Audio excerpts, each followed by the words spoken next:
श्री स्वामी समर्थ मित्रांनो. मित्रांनो, आज आपण जाणून घेणार आहोत देवघर व देवारा याबद्दल थोडीशी माहिती. देवाऱ्याबद्दल काही लोकांचे गैरसमज आहेत किंवा ज्या घरात देवारे आहेत ते थोडे चुकीच्या पद्धती जागी आहेत.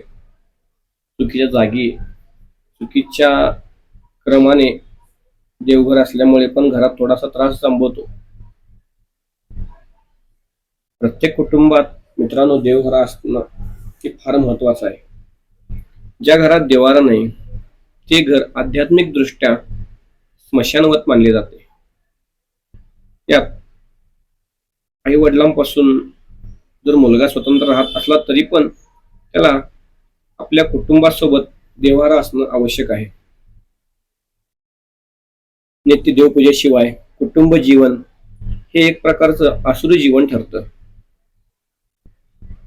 ईश्वर साक्षीने आपला हा संसार जो चाललेला आहे तो विष्णूंचा संसार असल्यामुळे शांती समाधानाचा असतो. ज्या संसारात ईश्वराची भक्ती पूजा अधिष्ठान नसते तो एक प्रकारे पशुतुल्यच संसार ठरतो. कुटुंबाचे सर्व व्यवहार ईश्वर साक्षीनेच झाले तर खूप बरे असते. ईश्वराचे मूळ स्थान ईशान्य दिशेस असल्यामुळे देवाऱ्याची योग्य जागा ईशान्य कोपऱ्यात असते. म्हणजे आपला देवारा हा ईशान्य कोपऱ्यात असावा. वास्तूच्या ईशान्य कोपऱ्यात देवाऱ्याचे तोंड पश्चिमेला असले तरी पण चालते. ईशान्य कोपरा जर आपल्याला शक्य नसला तर उत्तर भिंतीच्या बाजूस मध्यावर पूर्वेकडे किंवा पश्चिमेकडे तोंड करून देवारा ठेवा, चालतो. देवारा वास्तूच्या अगर त्या खोलीच्या दक्षिण भिंतीजवळ अगर नैऋत्य कोपऱ्यात केव्हाही असू नये. ते अति पीडादायक व त्रासदायक ठरते. देवारा हा बेडरूम मध्ये नसावा. हे अगदी योग्य असले तरी भरपूर लोकांचे घर छोटे असते. नियमांचे पालन करणे फार कठीण असते. तेव्हा निदान देवाऱ्यासमोर पार्टिशनची व्यवस्था करता येते का बघा.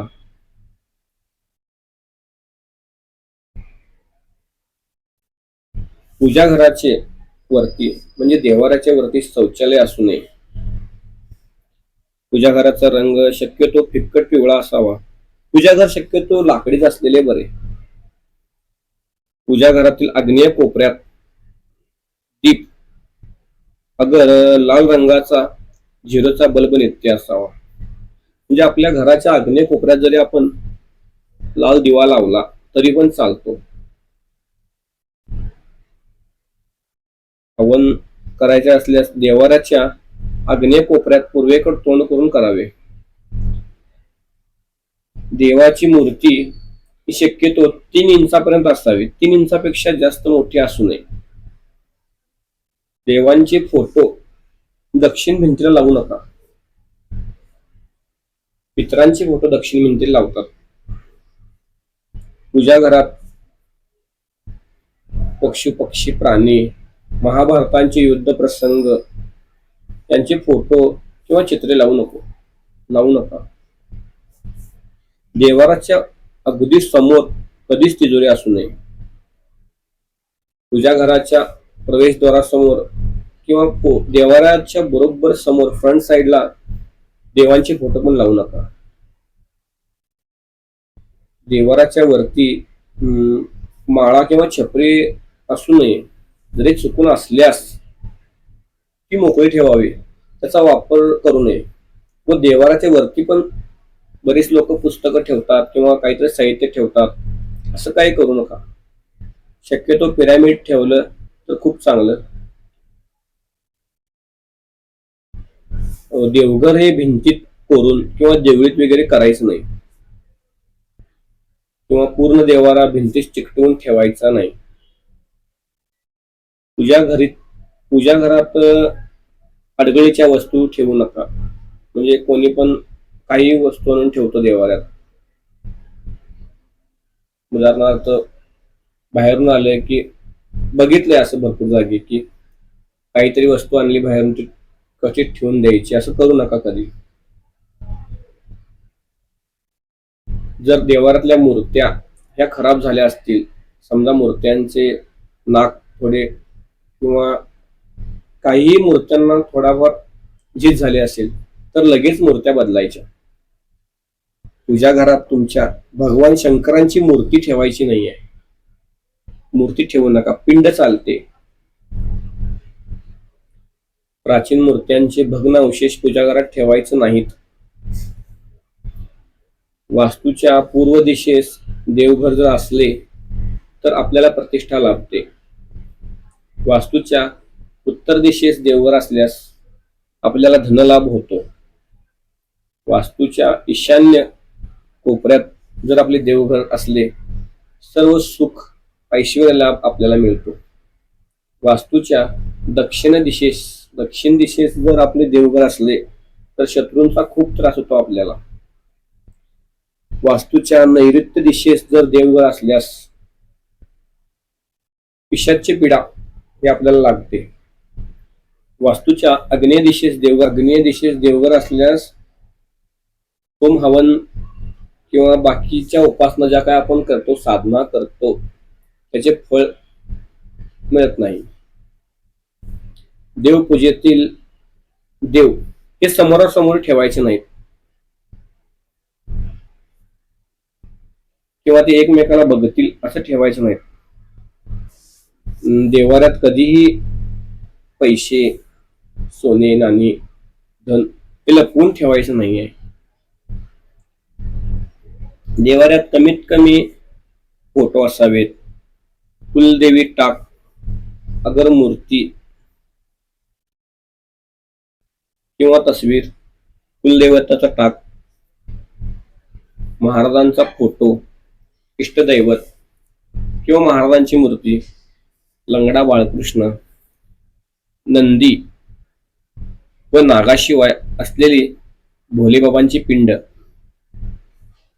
काळ्या दगडाची किंवा पंचधातूंची, डाव्या सोंडीचाच गणपती, पितळेचा अगर चांदीचा, पितरांचे टाक, 2-3 यंत्र जे उदाहरणार्थ श्रीयंत्र, कुबेर यंत्र, महामृत्युंजय यंत्र चालतात.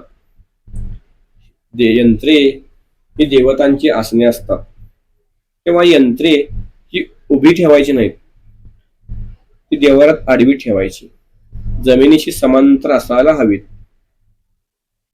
एकाच देवाच्या 2-2 मूर्त्या देवघरात पूजू नये. त्यामुळे त्यापैकी एकही कार्य करत नाही. त्या देवतेची मूर्ती व तस्वीर चालेल. देवी वेगळ्या वेगळ्या 2 असल्या तरी चालतील, 2 पेक्षा जास्त नको.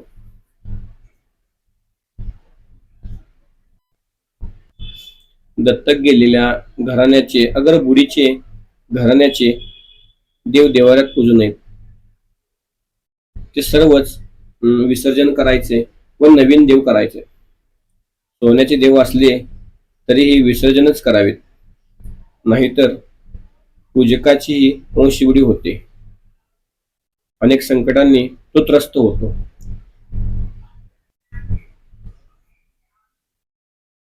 श्री स्वामी समर्थ हे परब्रह्म व जगद्गुरु म्हणून पूजले जातात.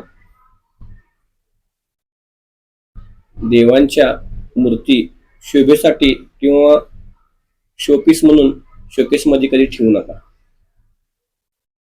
ते देव त्या कुटुंबाची शोभा करतात. देवारातील 3 इंचापेक्षा जास्त मूर्ती उंचीचा असल्यास विसर्जन करा.